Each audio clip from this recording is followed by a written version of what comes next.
కారుమూరి వెంకటరెడ్డి మరి రాజకీయ కుట్రన నిజంగానే ఆయన నోటి దురుసు కారణంగానే అరెస్టు జరిగిందా? మరి వైసీపీ శ్రేణులు అంటున్నట్టుగా టార్గెట్ చేసి వైసీపీ వాళ్ళని కూటమి ప్రభుత్వం అరెస్ట్ చేస్తుందా అనే అంశం గురించి ఈరోజు వివరిద్దాము. దీనిపై మనకి క్లారిటీ ఇవ్వడానికి ఈరోజు సిద్ధంగా ఉన్నారు వైసీపీ అధికార ప్రతినిధి మల్లేశ్వరి గారు. నమస్తే మేడం. నమస్తే అండి. సో ఇవాళ చూసుకుంటే వెంకటరెడ్డి గారి అరెస్టు దానిలో న్యాయం ఉందంటారా? పోలీసులు నోటీసులు ఇవ్వకుండానే అరెస్ట్ చేశారు అంటున్నారు. హార్పిక్ తాగుతాను అన్నా కూడా మీరు తాగినా సరే ట్రీట్మెంట్ చేయించి అరెస్ట్ చేస్తాము అని పోలీసులు అన్నారు అని కుటుంబ సభ్యులు చెప్తున్నారు. మరి దీన్ని మీరేమంటారు? మేడం, ఈ క్వశ్చన్ మీకే వేస్తున్నాను మేడం. నేను ఒక 41A నోటీస్ కూడా ఇవ్వకుండా అడ్డగోలుగా అరెస్టులు చేయడం అనేది ఎంతవరకు కరెక్ట్ అంటారు?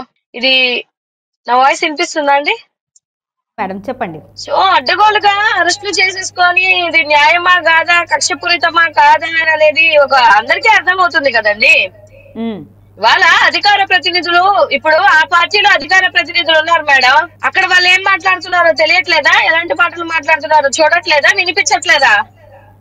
అంటే అక్కడికి ఒక న్యాయం, ఇక్కడ ఒక న్యాయం అంటారు. అసలు అధికార ప్రతినిధులు అరెస్ట్ చేసుకోవడం ఏంది మేడం? నాకు అర్థం కాదు. మేము పార్టీ అధికార ప్రతినిధులము, మాకు స్వేచ్ఛ ఉంటది. ఇప్పుడు డిబేట్ లో కూర్చుంటే అక్కడ కౌంటర్ వస్తే ఇక్కడ రీకౌంటర్ వస్తుంది మేడం. ఉత్తికే కౌంటర్ ఇవ్వకుండానే రీకౌంటర్. ఇప్పుడు మీరు నన్ను ఏదో క్వశ్చన్ చేస్తారు, నేను తిరిగి సమాధానం చెప్పాలా లేదా? మరి ఇక్కడ రీకౌంటర్ ఇచ్చిన వాళ్ళని అరెస్ట్ చేస్తే మరి కౌంటర్ ఇచ్చిన వాళ్ళని కూడా అరెస్ట్ చేయాలి కదా మేడం. నేను ఏమంటున్నా అంటే, రాజ్యాంగబద్ధంగా రాజకీయాలు చేసుకొని వెళ్ళాలి తప్పితే గొంతును హరిస్తాము, ఆర్టికల్ 19 ప్రకారం మేము ఎవ్వరిని మాట్లాడినేము, ఏ గొంతు ఉండకూడదు, ఓన్లీ 3 పార్టీలు ఏకమైపోయి మేమేలాగా రాజకీయం చేసుకొని వెళ్ళిపోతున్నాము, ఇక్కడ ప్రశ్నించేవాడు కూడా ఎవడొద్దు అనే ఒక ఆలోచన దృక్పథం మార్చుకుంటే బాగుంటుంది అనేది నా అభిప్రాయం మేడం. సో అయితే ఇక్కడ మాట్లాడటం తప్పు కాదు అనేది ప్రభుత్వం కూడా అంటుంది. మాట్లాడొచ్చు, కానీ దాన్ని కాదు, కానీ ప్రభుత్వాన్ని టార్గెట్ చేస్తూ అంటే నిందిస్తున్నట్లుగా మాట్లాడటం వల్లనే ఈ అరెస్ట్ జరిగింది అంటున్నారు కదా మేడం. అక్కడ ఉన్నటువంటి మాట్లాడుతున్నటువంటి అధికార ప్రతినిధుల మాటలు వినరా? ఆర్పి మాట్లాడుతున్నట్టు మాటలు మీకు వినిపించట్లేదా, కనిపించట్లేదా? సీమరాజు మాట్లాడుతున్నటువంటి మాటలు మీకు వినిపించట్లేదా, కనిపించట్లేదా? ఏం మాట్లాడుతున్నారు మేడం? పచ్చి బూతులు మాట్లాడుతున్నారు. అలా మేము ఏ రోజు మాట్లాడలేదే, మా నోరు జారి మేము ఏ రోజు మాట్లాడలేదు. ఈవెన్ డిబేట్ లో కూడా మమ్మల్ని పదే పదే టార్గెట్ చేసి నోటికి వచ్చినట్టు మాట్లాడుతూ పోక్ చేస్తున్నా కూడా మేము మా లెవెల్ దాటి మాట్లాడమే. ఎప్పుడైతే మా జగన్మోహన్ రెడ్డి గారిని నోటికి వచ్చినట్టు మాట్లాడితే అప్పుడు డెఫినెట్ గా మా గొంతును వినిపిస్తాం మేడం. అప్పుడు గొంతు వినిపించకుండా ఎలా ఉండగలుగుతాం చెప్పండి? మీరు చెప్పండి, దానికి ఆన్సర్ చెప్పండి. మా నాయకుడిని సైకో, మా నాయకుడిని నోటికి వచ్చినటువంటి బూతులు మాట్లాడి అట్లీస్ట్ వాళ్ళు జగన్మోహన్ రెడ్డి గారు అని కూడా పిలవరు అధికార ప్రతినిధులు.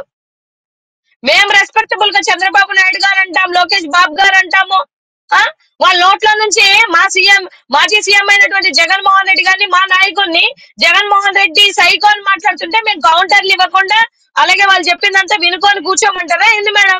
అయినా మేము ప్రజాబద్ధంగా, ప్రజాస్వామ్యబద్ధంగానే కదా మేము మాట్లాడుతున్నాం. మేము మాట్లాడినటువంటి మాటల్లో ఏం తప్పు ఉందండి? గట్టిగా, ఎందుకంటే నలుగురు ఐదుగురు డిబేట్ లో కూర్చున్నప్పుడు వాళ్ళని డిఫెండ్ చేయాలంటే మా వాయిస్ ఉండాలా లేదా? మీరు చెప్పండి.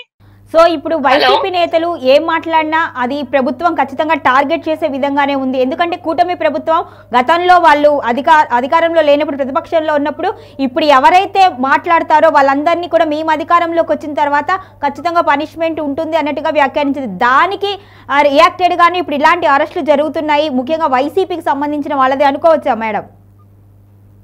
మేడం, ఓన్లీ కక్షపూరితమైనటువంటి రాజకీయం. వాళ్ళు రాసుకున్న రెడ్ బుక్ రాజ్యాంగంలో అందరినీ అరెస్ట్ చేసుకోవాలి, ప్రశ్నించే వాళ్ళని అరెస్ట్ చేయాలి, గొంతెత్తి మాట్లాడిన వాళ్ళని అరెస్ట్ చేయాలి, అడ్డగోలుగా ఇండ్ల మీద పడి మఫ్తీలో వచ్చేసి ఎవరో అసలు వాళ్ళు పోలీసులని ఎట్లా మేడం? ఆ వీడియో చూస్తే తెలుస్తుంది. పోలీసులని ఎట్లా నమ్ముతారు?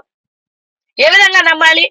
ఆ భార్య పిల్లల దగ్గర నుంచి ఫోన్లు లాక్కేసుకొని ఉన్న ఇంట్లో బిక్కుమని ఆ వీడియో చూసాను నేను ఇప్పుడే. ఆయన అరెస్ట్ చేసినప్పుడు ఆ సీసీ కెమెరాల నుంచి ఇప్పుడే బయటకు తీశారు. ఎంత దారుణం అండి! ఫోన్లు లాక్కుంటే ఎవరికి చెప్పాలి? ఆడవాళ్ళ ఇంట్లో ఉన్న ఆడవాళ్ళ పరిస్థితులు ఏంటి మేడం? అసలు ఏం రాజకీయం ఇది? నాకు తెలియకడుగుతాను. మఫ్తీలో వెళ్ళి అరెస్ట్ చేయకూడదని తెలీదా? నోటీసులు ఇస్తే గానీ అరెస్ట్ చేయకూడదని తెలీదా? ఎక్కడికి పట్టుకెళ్తున్నారు, దేనికి పట్టుకెళ్తున్నారో కూడా తెలియకుండా ఇదేమన్నా పెద్ద ఏమంటారు ఇదేదో ఘనకార్యం చేసినట్టుగా ఫీల్ అవుతున్నారా ఏంటి మేడం? నాకు అర్థం అవ్వట్లేదు. కానీ మాట్లాడే గొంతుని, ప్రశ్నించే గొంతుని హరించేద్దామని చూస్తే మేడం, రాబో రోజులలో పాపం లోకేష్ బాబు గారు ఒక దారి వేశారు, అధికార ప్రతినిధుల్ని కూడా అరెస్ట్ చేయండి, అధికార ప్రతినిధులు మాట్లాడితే కూడా అరెస్ట్ చేయండి అని ఒక దారి వేశారు కదా. సో ఇప్పుడు రెడీగా ఉండమనండి మేడం. రాబో రోజులలో అక్కడ మాట్లాడి, అక్కడ పేట్రేగి మాట్లాడి, అడ్డగోలుగా మాట్లాడి, నోటికి ఏ బూతులు వస్తే ఆ బూతులు మాట్లాడుతున్నటువంటి అక్కడ ఉన్నటువంటి అధికార ప్రతినిధులు కూడా రెడీగా ఉండమని చెప్పండి మేడం రాబో రోజులలో. సో ఇంకా వైసీపీలో ఇలాంటి టార్గెట్లు ఉన్నాయి అనుకోవచ్చు. అంటే ఇంక నెక్స్ట్ ఒకళ్ళ తర్వాత కనీసం ఒక నెలలో 2-3 ఖచ్చితంగా అరెస్ట్ అవుతున్నారు, అట్లీస్ట్ ఒకళ్ళనైనా అరెస్ట్ చేస్తున్నారు. సో ఇంకా మళ్ళీ ఈ టార్గెట్లు ఇలానే కంటిన్యూ అవుతాయి, ఇంకా అధికార ప్రతినిధులు కావచ్చు, కార్యకర్తలు కావచ్చు, నాయకులు కావచ్చు, కొనసాగే అవకాశం ఉంది అని అనుకోవచ్చా? మేడం ఒక మాట చెప్తున్నాను, వాళ్ళు ఇంకా నెలకి 2 అరెస్ట్ చేస్తారా, నెలకి 20 మందిని అరెస్ట్ చేస్తారా, ఎంత మందినైనా అరెస్ట్ చేసుకోమనండి మేడం. మేము మా పార్టీ కోసం, మా నాయకుడి కోసం మా గొంతు వినిపిస్తాము. ఒక్క గొంతుని హరించాలని చూస్తే 100 గొంతులు వస్తాయి బయటికి. వాళ్ళకి అర్థం అవ్వట్లే.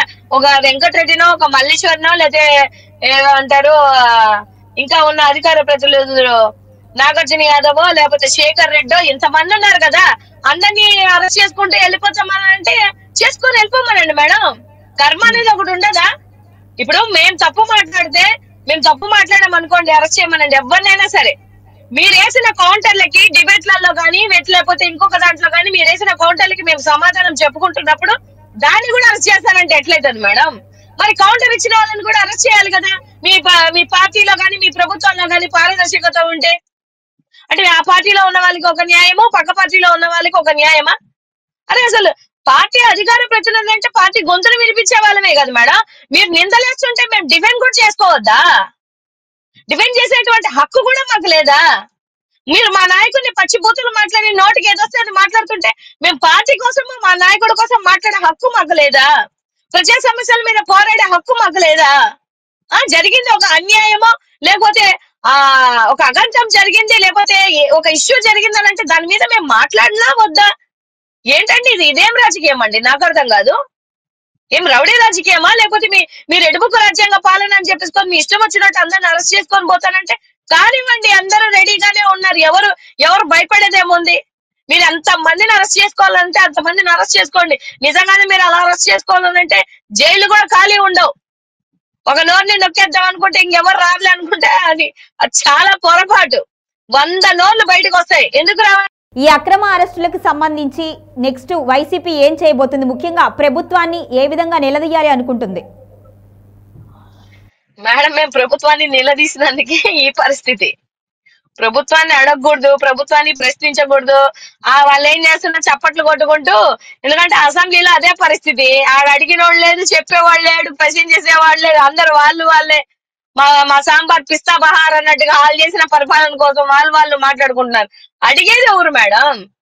మరి ఇట్లా ఇప్పుడు అడగకుండా ఏం చేయకుండా మొత్తం రాష్ట్రాల్లో అడిగే గొంతే ఉండకూడదు అనుకోవడం ఇది ప్రజాస్వామ్యమా? లేకపోతే మీరు చేస్తున్నటువంటి ఈ రెడ్ బుక్ రాజ్యాంగంలో ఉన్నటువంటి మీ రాజ్యాంగం అనేది ఒకసారి ఆలోచించుకోమనండి వాళ్ళని. సమావేశంలో జగన్మోహన్ రెడ్డి గారు వెళ్ళి ఖచ్చితంగా అసెంబ్లీ సాక్షిగా ప్రశ్నించే అవకాశం ఉంది అనుకోవచ్చా మేడం? మేడం మేము ఇలా ప్రశ్నిస్తుంటేనే తట్టుకోలేక అరెస్టులు చేస్తున్నారు అని అంటే, మాకే సమాధానాలు చెప్పక మీరు ఉక్కిరి బిక్కిరి అయిపోతుంటే, అట్లీస్ట్ అధికార ప్రతినిధులకి మాట్లాడే మా మాటలకే భయపడుతుంటే మీరు జగన్మోహన్ రెడ్డి గారి వరకు ఎందుకు మేడం?